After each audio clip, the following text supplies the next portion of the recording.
Okay, so today in class we had covered what is known as the 10 ways to spot evil. And I'm recording this because I know a lot of you, after I got done teaching art, which is why I have stains all over my shirt, that the internet connection was really bad and I froze through a lot of it. So I'm just going to do a recap really quickly. And if it is not in depth enough for you and you're not gaining enough assistance through our online group, please feel free to reach out to me, okay? And we can go a little bit deeper together. So I'm going to do a recap. We covered that what is considered a narcissist is simply just somebody who has a lot of trauma, and trauma is just stuck emotions of those lower vibrations. Vibrations are emotions, just separate words. And it is infusing that stuckness with sadness, repetitive cycles, fear, repetitive cycles, anger, repetitive cycles. And within that, remembering that when that occurs, when those three things get woven together and stuck within our nervous system, without the nervous system being able to do its full cycle, that becomes what we perceive in our humanness as hate. Now, yesterday we covered about how hate and love are one and the same, and that you cannot have one without the other because they are dualities. Just like everything else within inside of our world, it's a duality. Now, if we reverse back into narcissistic or empath, we have that same duality, right? We can agree upon that, and we have within our segments together. Now, the word evil. The word evil is a very big misconception, because if we're talking about evil people, of course, there are those who have ill intent, but that doesn't come without, again, that nervous system not being able to fully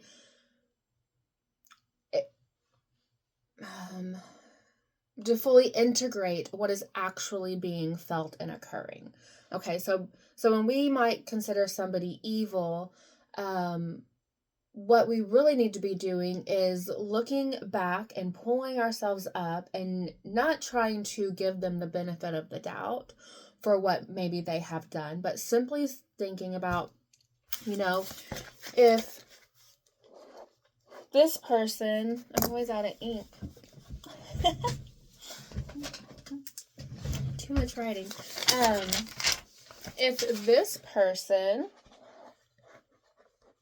hurts this person, we would consider this person quote unquote evil, or America's favorite term, a narcissist. Now, this person hurts this person, right? Oh, you can't even see that. This person hurts this person.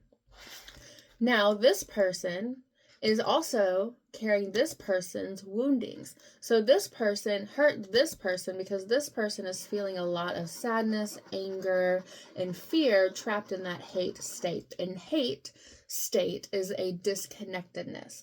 So if we're talking about the full cycle of the nervous system, a circle, everything in the universe is a circle, a cycle, a sphere, a spiral, depending on what you're doing, but it all has a center in it and it spirals out. So this is the nervous system. This person's nervous system gets stuck somewhere within the spiral. And we're going to say that this person's nervous system is what we call regulated, or working as it is intended to, with the way that it's designed. This person's is stuck. So he or she is holding, or they or whatever, is holding all of this right here, right? They just keep looping and keep looping and keep looping and keep looping. And they eventually are going to reach that state to where, depending on what state their nervous system is in, remember we talked about like the different states of trauma that the nervous system gets stuck in. So depending on what state of that nervous system gets stuck in will depend and dictate what implementation of harm they're going to do to this person. If this person is an avoidant, they're going to avoid this person completely and not have any contact. If this person is a freeze, they're going to harm this person by not speaking their truth or not sharing their belief or their actual thoughts, and just allowing this person to be the leader or whatever you want to call it, right? So that's not only harming this person, it's harming this person, it's harming this, they're harming themselves as well, because then they're not able to take on anything that's actually theirs. They're being imprinted onto. So that's just a few examples, right? So we're going to now say that this person who's doing the harm, because they're stuck within these cycles of these emotions and their nervous system can't clear it out, because they don't know, they're not aware of it, they don't know how, we're going to say that they are in a fight nervous system, because most people in America's nervous systems are trapped within a fight response. Okay? And what that means is the nervous system is perceiving that this person is attacking them because they're stuck in these cycles and these loops. And this is probably too much of a review for some of you, but for those who it is not, I'm really hoping it's helping you sink in. So this person's trapped within all of this, and this person's nervous system is able to cleanse and clear and flow everything out and up and down and around and in and out, horizontally and vertically, just like the nervous system is programmed to do, designed to do. And so they're just able to feel the pain and the damage and the anger that this person is installing and projecting onto them, but they're not going to hold it in. Now, let's put a third person in. We're going to put this person's parent up here. So this is the person doing harm who's stuck within their stuff. And then you have this person up here, and it's their parent, okay? And the reason I'm doing a parent is because whenever we're working within generational traumas and things with people, majority, if I really like to say all, but that's just my belief, everything gets implemented from a parent-child or caretaker-child residence in some shape or form, because of the way generational trauma works. And I'm not going to go into that a whole lot because we've covered that. But just a reminder, that's why I'm using a parent up here. It's not that the parent's bad. It's not that the parent's good. It's just a parent. And the parent also has their own woundings, right? So if this person's nervous system is stuck within this, it is scientifically impossible for the parent's nervous system to not be stuck in this. Now we're talking about biological, okay? Because the whole role of a parent-child dynamic is that the parent's nervous system is able to help regulate the child's nervous system. So if the child's nervous system is interwoven with all of these, what I call unfamiliarities, because it's not something that the nervous system is meant to even hold and experience for longer than a very short, brief time, the parent, unaware, helped install that into their child's nervous system.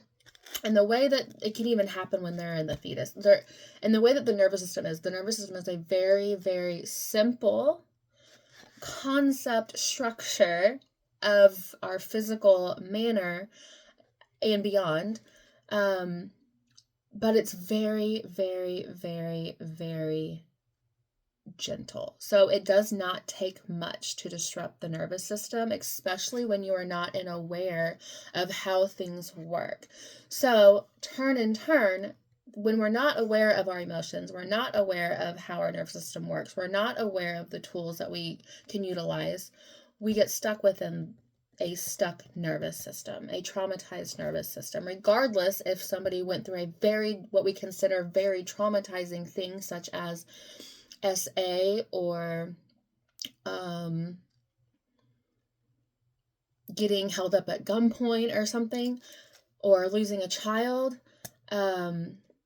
or watching somebody pass, and there's all sorts of like major trauma things, right? Abuse. But then there's things that we don't consider traumatizing as humans because we have warped what trauma is. So say like, I made this little sticker for my daughter one day, and say that this would rip in half. And I was like, oh, don't worry about it. It wasn't like that big of a deal. But it was a big deal to her. That, me being that nonchalant about it to something that is bigger for her than it is for me, that instantly implements a stuck point. So then every time that her nervous system through her life reminds her in some shape or form from whatever she's living in about this, no matter what is occurring within her life, it could be when she's 30, 40, 80, or 10 minutes away from down the road from whenever it occurred, it's going to pull back right to here. And so the nervous system is going to be stuck there, and then something's going to become stuck there, stuck there, stuck there. We can all agree that if this little sticker got tore up or got lost, it wouldn't be that big of a deal, right? But that's the thing with our nervous system. Our nervous system does not understand intention. It does not understand reality. It does not understand verbiage. It does not understand anything other than what it is. And emotion is frequency. So sound, light, feeling, sensations, our senses, that is what the nervous system knows. And that is the only way the nervous system can comprehend what's going on. So when we go back to our evil person or our narcissist, we're going to talk about why somebody gets called a narcissist or gets stuck within this loop. Okay, there are varying degrees, remember, and just so we are on the same page, and I'm not for sure what all cut out and what didn't, but just for a reminder, because it's always good to have a reminder, this is the full cycle of all emotions that we all hold on the earth, all the things, right? We can all agree that we always have a dark on the bottom and we always have a light on the top.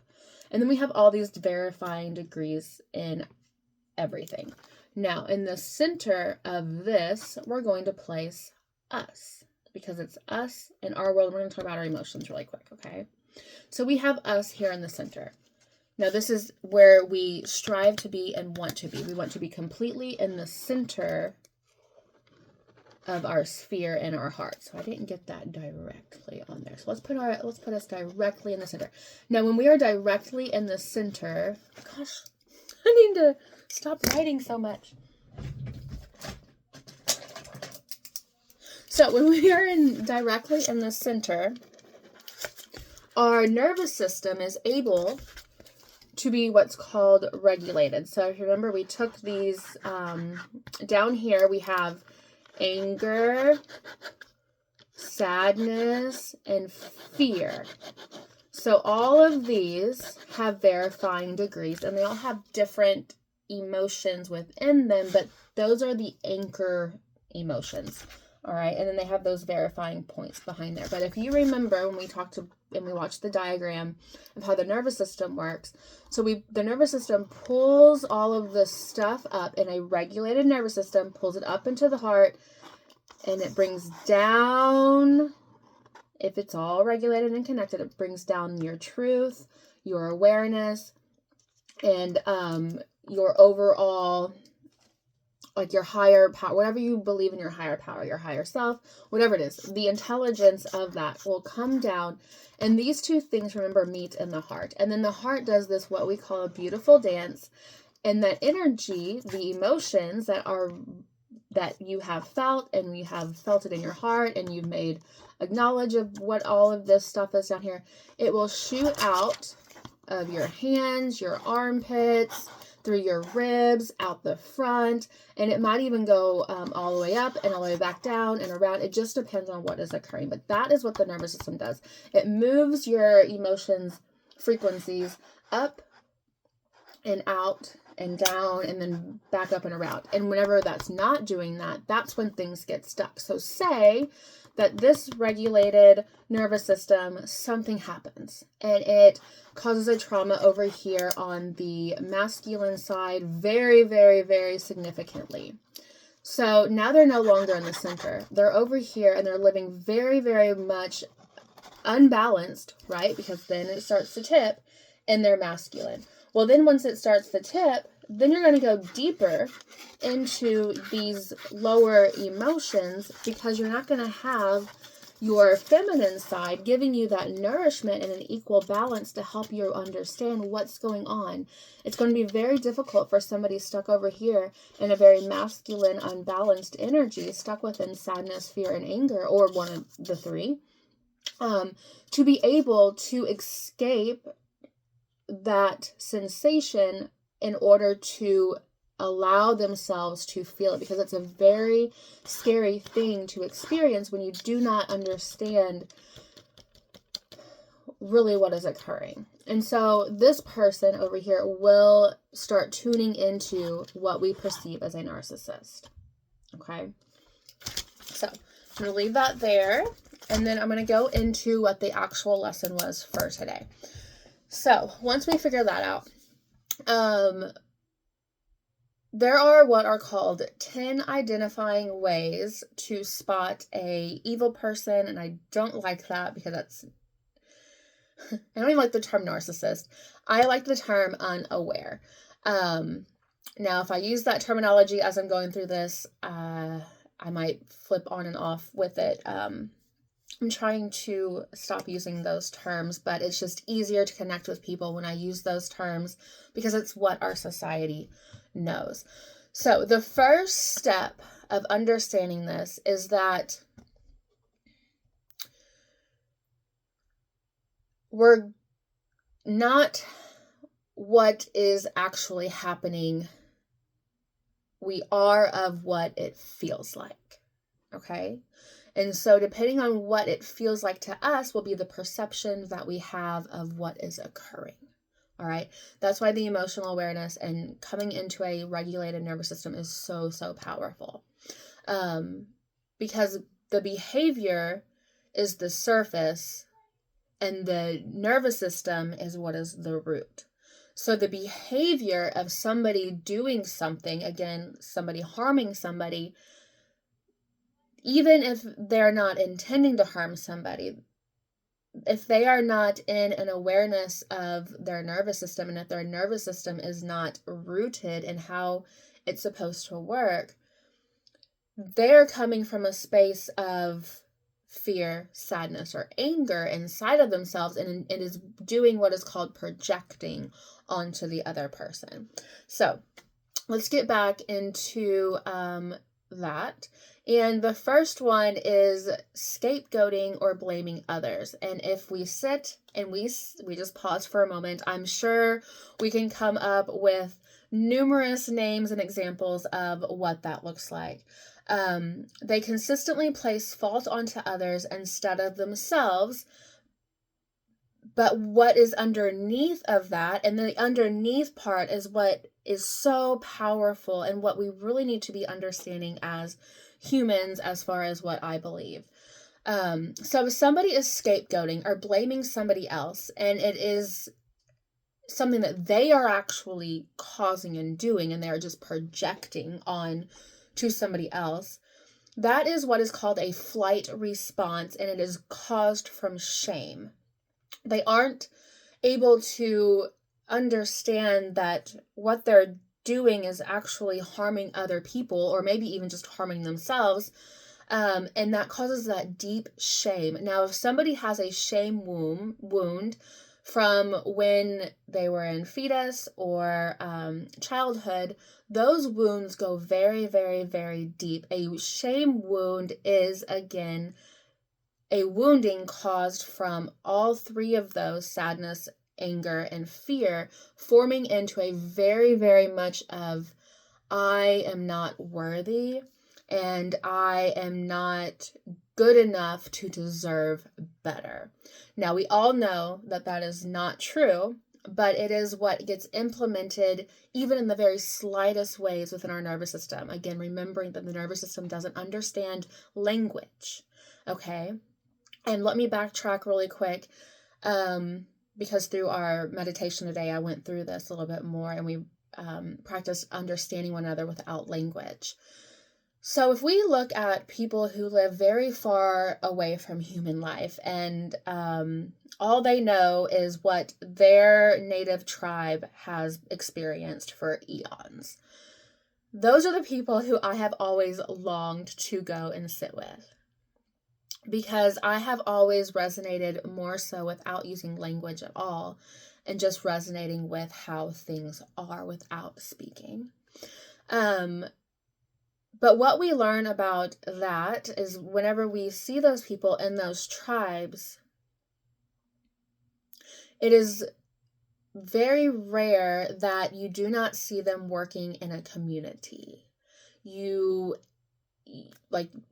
survive. And when that is occurring, everybody's nervous system within that community is connected within a coherence.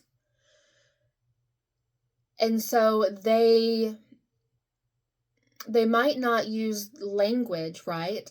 But most of them, for the main majority of the part, they also do not punish. And in our culture, we have lost the connection of the duality of what punishing is. So shame comes from a spot of when you were a child or a fetus or generational, or maybe if you were in school or whatever it might be. But shame is created by being punished for something you did, either unawaring of or in awareness of, that you were not provided the lesson or the teaching of it. Again, right? Everything is duality. So if we have a shame wound down here, sorry, it's a very big wound. Shame wound down here, and we punish, we're going to make that lower and lower and lower each and every single time that wounding gets re-hit and re-punished without getting that awareness given to it. So when that person starts to feel that shame, they are afraid that they are going to get punished by that other person. So before they get punished, because they weren't taught anything about the punishment or how to understand that they weren't needing the punishment, they were needing to understand the emotions they were feeling and gain the awareness of all of it, they will start attacking that other person, because that's all that they know. And the nervous system is causing that to happen, regardless if that person wants to do it or not. Because until that person is able to move that shame wound and regenerate it into what it is as the wholeness center, they're going to always feel like they're going to get punished. Okay? And we have to remember that our nervous system also does not understand years. We as humans, our physical bodies grow. But if our nervous system isn't in a healthy state of regeneration, it is therefore only stuck in the state that it is. So say that this person is being a scapegoat and they're blaming somebody else for things that they're doing. And again, either unaware or in awareness of it, they're going to punish that other person, regardless who it is. And they aren't going to punish the person who inflicted that wounding. They're going to punish the people that are hitting that wounding. Okay? So instead of feeling I did something wrong, like somebody more in a empathic or regulated nervous system, they're going to go straight into that feeling of pushing it outward, like I had said, because shame equals unsafe. And whenever we are unsafe within our body, our nervous system, whenever we get that, we instantly go back to whatever age we were when that happened. So say that person was in fetus stage, 1 year old, 6 month old, 5 year old, 6, whatever. they're going to go right back to how they would react at whatever age it occurred. So when we talk about evil or narcissist, we are shaming and blaming children in a nervous system retrospect. Remember, because keep in mind, our nervous systems do not understand years. We don't understand anything past basic emotions, okay? In a nervous system aspect. Our humanness allows us to gain the other parts, to gain the growth, to become an adult. But it is also very important to understand that our soul never ages. So when I'm helping people connect with their inner child, which I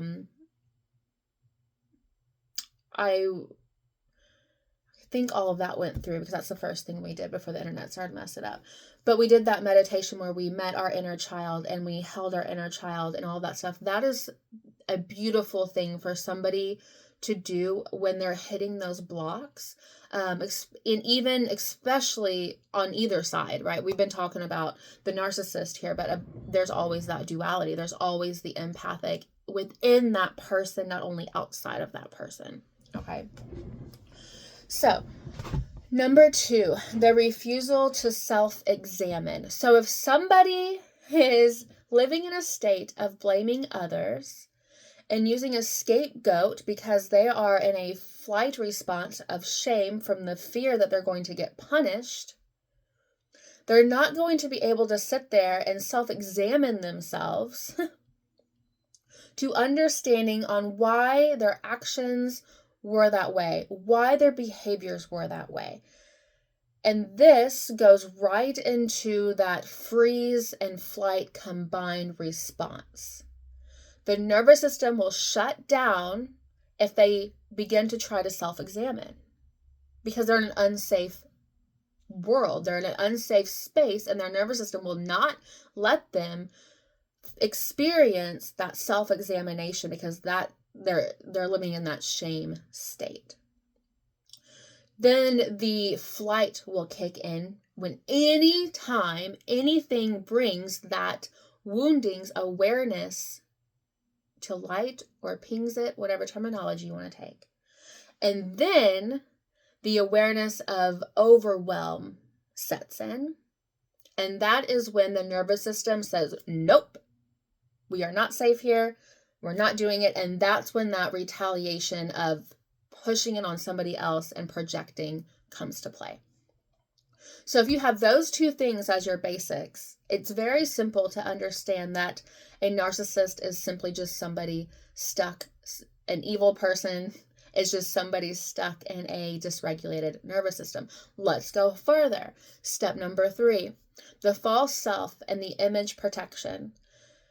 These people in this stage are highly invested in appearing that they are good rather than being truthful. Okay, I went through this a lot when I was growing up. I wanted just people to think that I was okay because I didn't want anybody to know that they were hurting me because I wanted to save them from that. That's the empathic side of the things, okay? Neither one is better than the other. We all hold narcissistic and empathic energy. And again, that point is to get into a balanced state within our heart, within it. Now, what's underneath of that, not being able to speak your truth on your how you feel, is not only emotional unawareness, but it is a fawn response.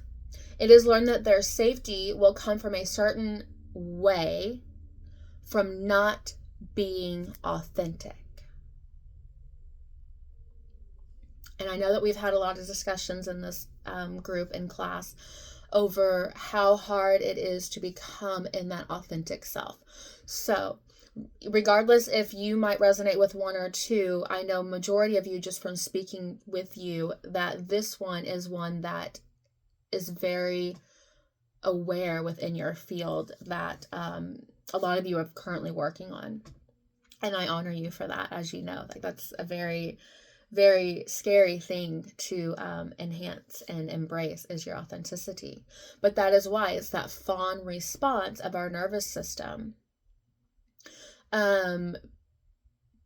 Because when we, at some point in our nervous system within our life, again, fetus stage, passed down generationally, inner child, whatever it might be, somehow we got shamed for showing ourselves. Okay, and again, we can have all the varying degrees of this, right? We can have the very lowest shame into a very maybe not so big a shame, but it's still shame, and it's still there, and it's still keeping us from expressing our authenticity. And somebody who we would label as narcissist or evil is simply just somebody who is trying to portray and live within a mask, because their fawn response is creating them to look, they need to look like they're safe, and they look like they are good.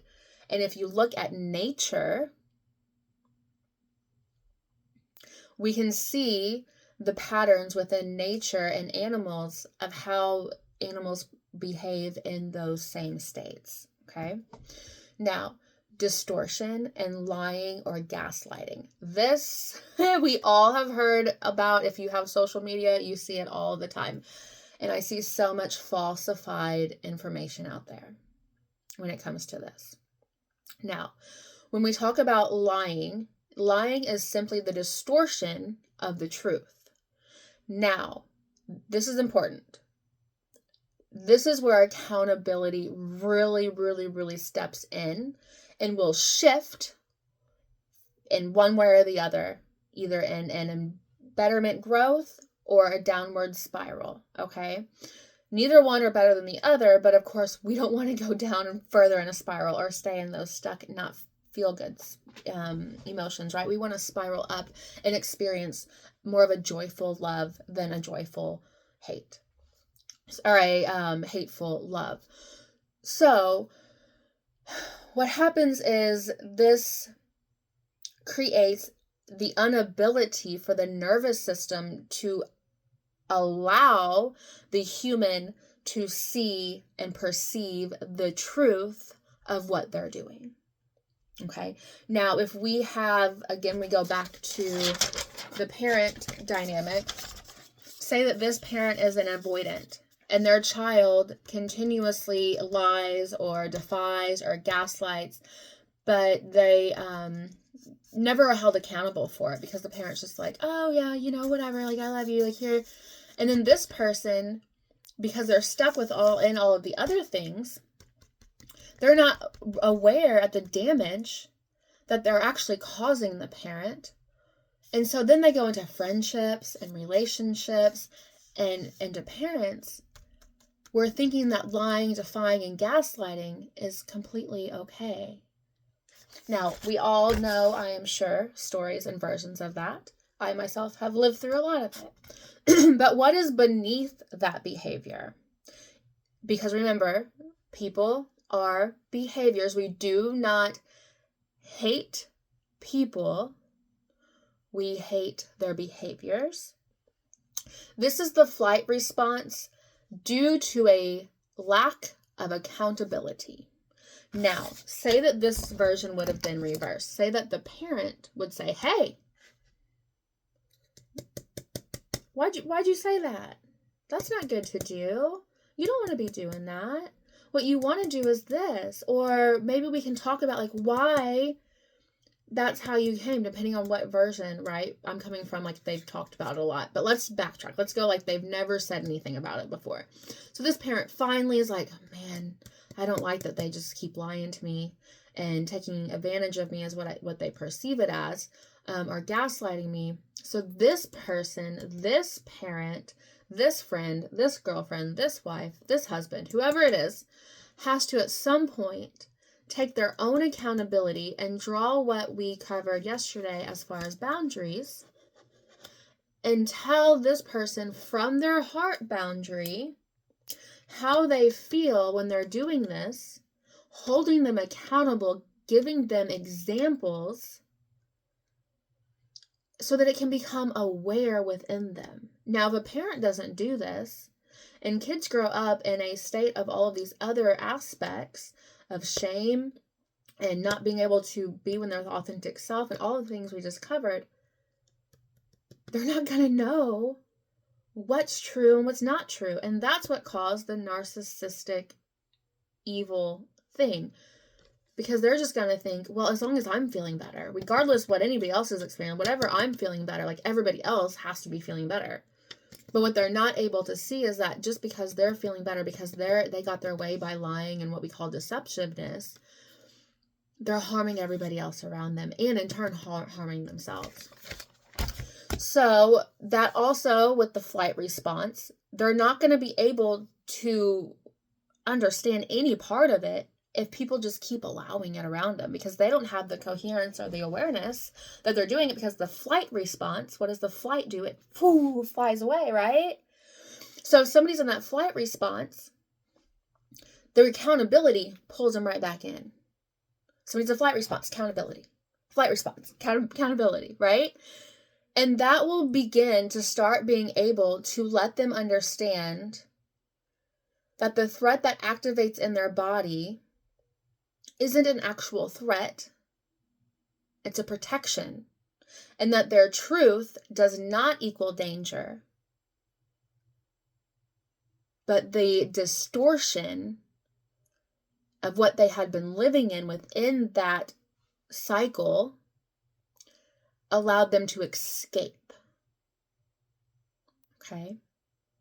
So, step number 5, the projection. They accuse others of what they themselves are feeling.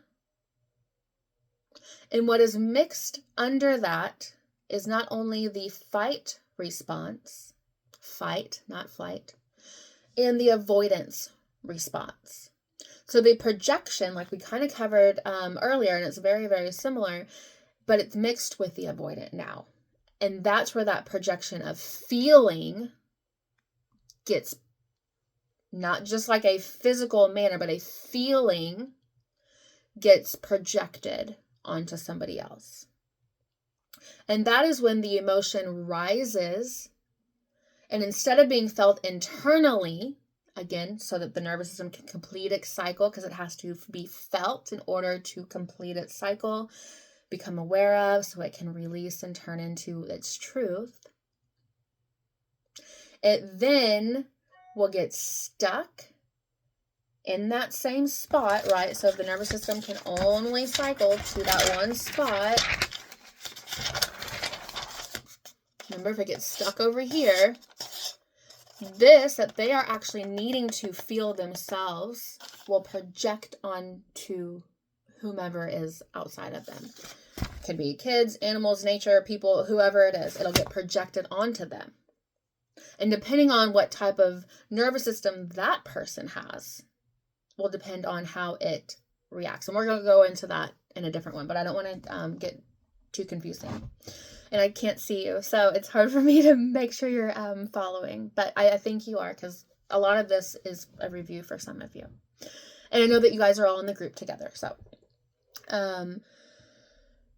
let's see, I got off track. So whenever it gets pushed away, it will come out in an aggressive form, because it's, right, that fight response. I can't feel this right now. The fight and avoidance, like, whoa, I can't feel that right now. But accountability, if someone's holding them in accountability, it's going to bring them back into their emotion.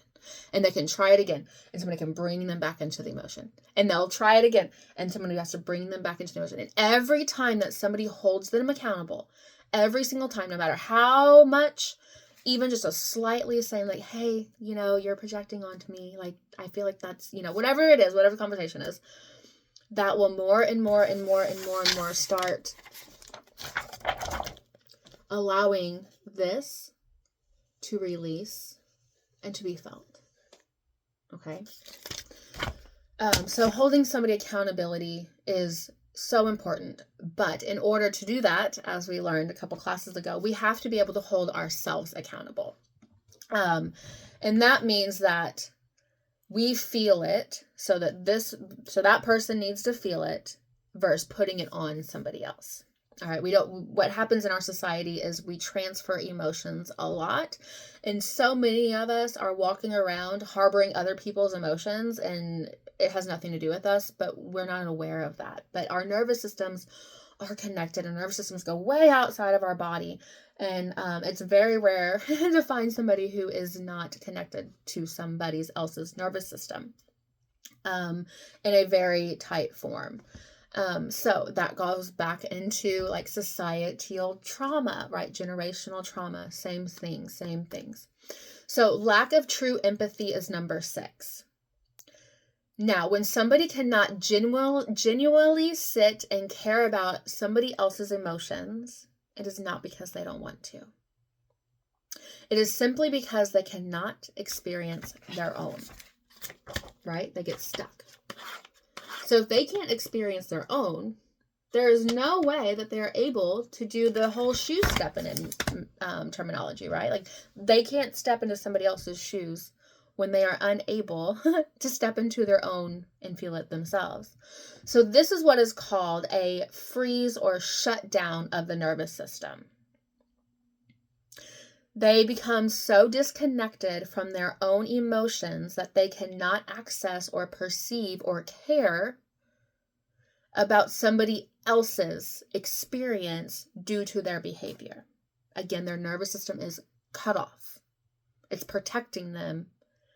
It is not their fault as a human being. It is simply just a behavior caused from unemotional awareness or emotional unawareness. So what that happens is that it cancels out any access to themselves or anybody else completely. So that's where that really big narcissistic term comes from, because they'll take, and nothing will fill them. It doesn't matter how much they take or how wonderful somebody's loving them. They'll take, because their nervous system is not allowing them to do anything different. And whenever they're taking, they're simply trying to fill all of this void up. It would completely fill up all of, if they were just allowed to feel what's needing to be felt. And that's what we do within our sessions and why we learn about our tools and stuff. So number 7, repeated harmful patterns. This behavior is not occasional. It repeats due to the cycle, right? We keep getting stuck in this cycle, and whatever the behavior is, or whatever the pattern is, it's going to keep repeating over and over and over and over and over again. The underneath part of this is dysregulation. The nervous system gets stuck in those cycles, and without the awareness, it repeats automatically over and over and over and over again. We will experience the same, what I call life cycles, numerous times throughout our lives with similarities, and maybe even exact same similarities, but just simply different people, places, and things, or same people, places, and things, depending on where we're at within our life journey. This pattern replaces the presence. So we have went over a little bit about, let's see, how do I do this? Let's do the what is going on with all of my, I need a marker. I don't have much space left, so I had to pause it. I forgot where we were now. Let me pause. Okay, remember. So we were talking about the past, the present, and the future. So, well, remember what we do with our exercise. And you still can't see that. Okay, I think that's a little bit better. So we have our past, present, and our future. So I'll put future, past, and present. And this right here is our present box. And we do this exercise in class. So same thing. So we have our past remembrances, right? Then we have our present. And then we have whatever will be coming from in the future based on our past and our present. Our present is where we are living at, and we hold the ability to shift anything out of our past and recreate it in our nervous system. So remember when we put things in our box that we don't like from our past, and then we transform it into things that we do love to create our future. Okay, just remembrance on that. Just a quick little review. So when our presence comes into a state, we can then live in the present moment. But when somebody is completely cut off from their nervous system and repeating those habits, they are stuck 100% in the past. It might be 2026 here, but it might be 1998 here. And if their nervous system is stuck in 1998, it doesn't matter anything else.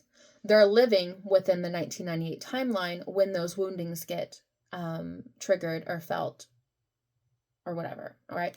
That's why holding people accountable, which takes holding yourself accountable, but holding other people accountable is so extremely important, because that consistently, every single time, pushes their nervous system into the present. Every single time it pushes it into the awareness. And so that I think explains itself. So, all right. Number 8, punishing growth or truth in others. So we haven't went into too much yet about truth and non-truth, but the way that I really like to talk about truth is that there is not one truth. There is not one way. We all hold within our present, within ourselves, the perception of how we believe, and that is our truth. So and it's our authenticity.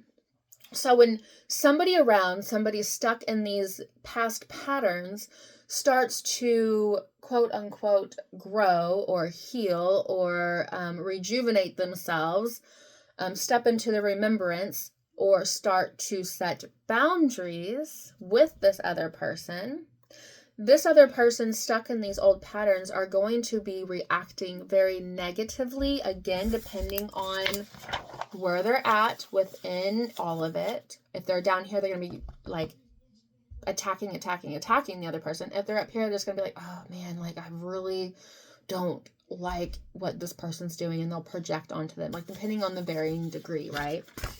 So they react negatively when others do those things and start to heal and grow and set boundaries. But what, again, is underneath of that is the fight response becomes triggered by threat. Now, it is not a threat to this person that this other person is healing and coming into a better resonance with inside of themselves. That's not a threat to the other person. But to that person's nervous system, it is.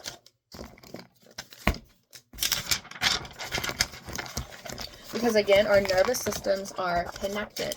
So we'll say that this person is the person stuck in the past and they're all jumbled up. And that this person is somebody that they love, they care about, and this person has started to release and grow and set these boundaries. Now, when somebody is in this state, they don't have boundaries. They can't, because they're not connected to their heart. When somebody starts connecting to their heart and starts healing, as you can see, their spiral starts to grow outside of them. What happens is these nervous system transitions will start to pick up, hey, this person isn't treating this person very well. Or if I'm this person's not treating me very well, right? And if I'm this person is going to be perceiving that this person is being cold or cruel because they now have these boundaries and they're holding this person accountable. So they will start punishing in a fight response because they perceive it as a threat within their nervous system. And it puts them right back in to that state of whatever age they were whenever it got stuck there. So someone else's awareness of activities or activates what they are avoiding. Your growth equals their exposure. So a lot of times when I'm working with couples, it happens all of the time when they are not openly ready to grow together. Okay, so I'm going to leave that there at surface level. It's not a good thing or a bad thing, but it does start exposing those woundings that people are stuck within. So, number 9, emotional numbness or deadness. Because when we are not able to feel our emotions and we are disconnected, we become flat or empty. Like I was telling you that, we all know some takers. They will take and take and take and take, but they will never get full. They might feel happiness, but they only are able to feel happiness due to other people around them being that happiness. Okay, so when that person starts setting these boundaries, this person all of a sudden no longer is having anything that they can take, because this person is no longer just freely giving. And it again puts them deeper into the wounding. Again, that accountability, holding them accountable. If this person keeps holding this person accountable, and this person really wants to be around this person, eventually this person's going to have to start allowing their emotions to be felt, or they're not going to be able to be around each other because of how the nervous systems work. And even if they're not physically close to each other, the nervous systems are still connected, but the closer you are in physicality, the more intense things get. And we will go further into that. But what is underneath the emotional numbness or deadness is that freeze response is not allowing them to feel any type of empathy because they are empty. Again, take the adult out of it and allow yourself to, whoever you're thinking about in this moment, allow yourself to realize and remember they are the age, at whatever age this happened. Okay? Because we also, we need to stop holding on to so much anger and putting so much unaware blame in things as a society. So anyways, so this system has shut down to avoid the overwhelming emotional pain that they're needing to experience. That is not peace, that is protection. That is protection of the nervous system. And peace is the direct opposite of that. Okay? When it comes to a nervous system regulation. But again, that duality, the center of it is also having peace and protection at the same time. And that is where we talked about yesterday, the heart boundaries. That's how you form those, is inside the heart of protecting from a peaceful state. And peace is love.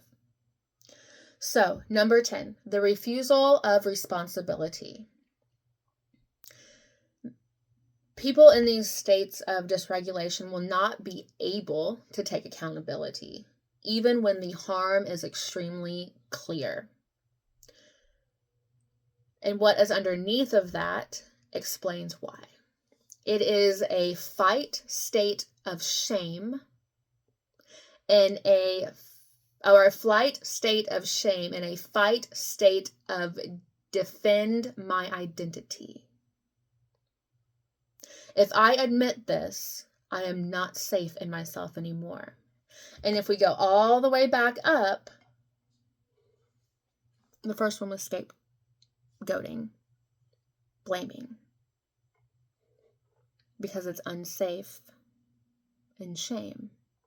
And the very last one is refusal of responsibility, because they cannot admit that they have done harm or are in the wrong or whatever, because they are not safe.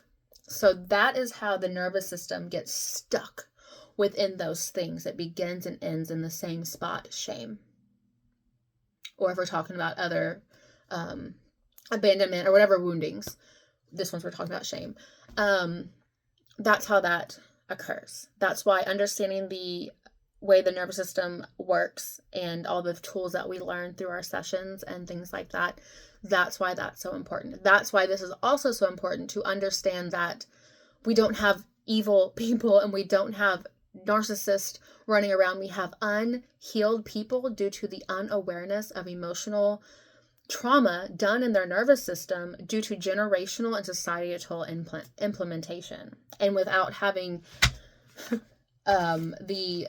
I don't remember being taught any of this when I was in school, and I definitely needed it. So either from a parent, which, again, generational. So my parents didn't have this awareness. So how are they going to teach it to me? So now the integration is to bringing this all together so that we can drop the labels of evil, like I've talked about over and over and over, because it is simply just the person that is disconnected from their emotional world and whose nervous system is operating in a protective state instead of an aware state.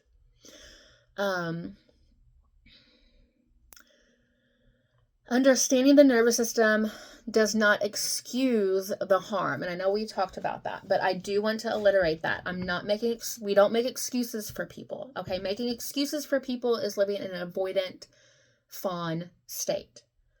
When we can perceive the reality from a non-judgment, balanced state, we can then hold them accountable, not by blaming, not by judging, just by holding them accountable. And then holding those boundaries from our heart until they are able to start processing them, okay? When they become aware. And when we cannot control when people become aware. But I do feel the more that people understand all of this stuff, once you become aware of something, it doesn't leave.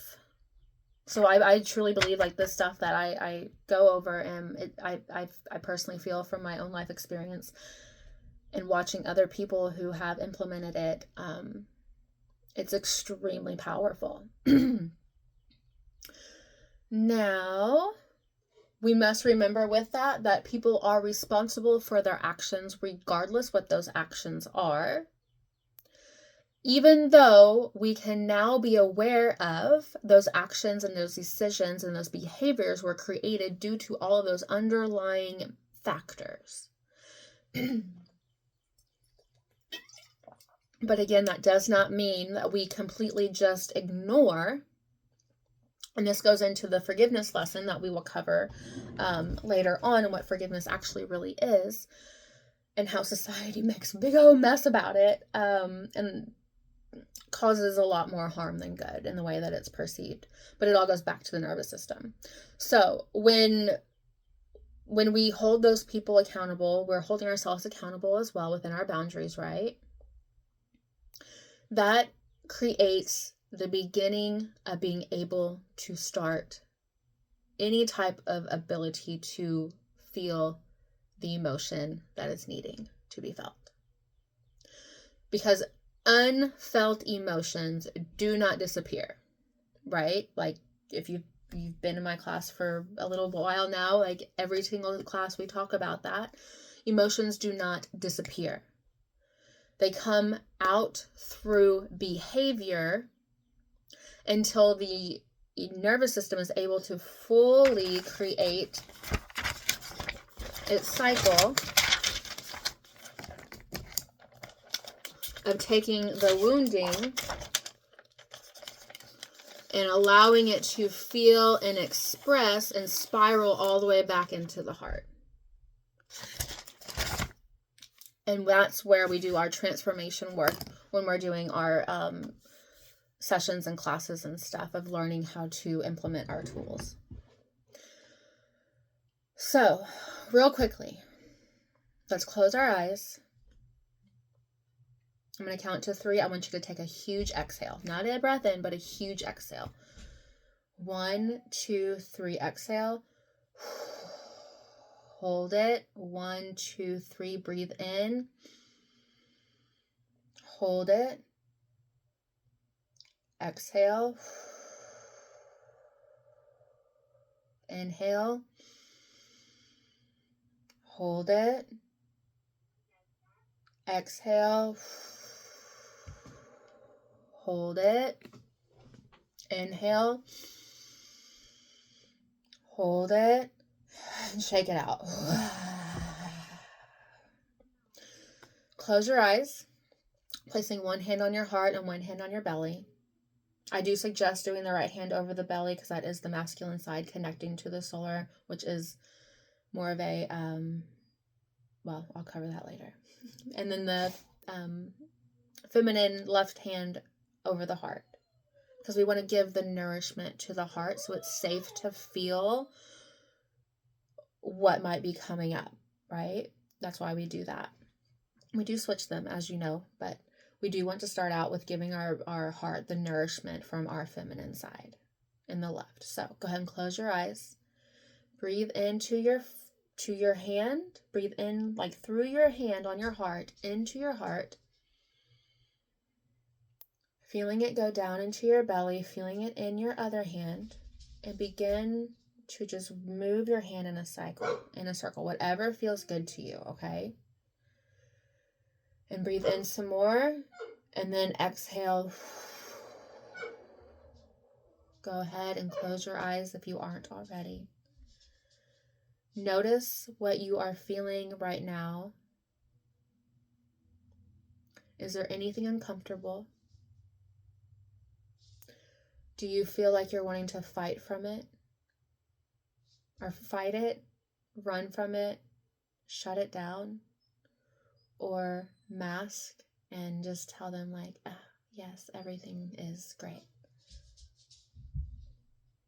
That's your nervous system speaking to you. Now, switch your hands.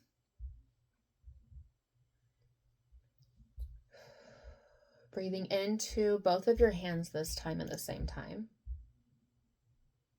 Allowing all of the nourishment to go to all of those places that you just felt. And holding it, embracing it, loving it. Picturing yourself as a child and honoring you.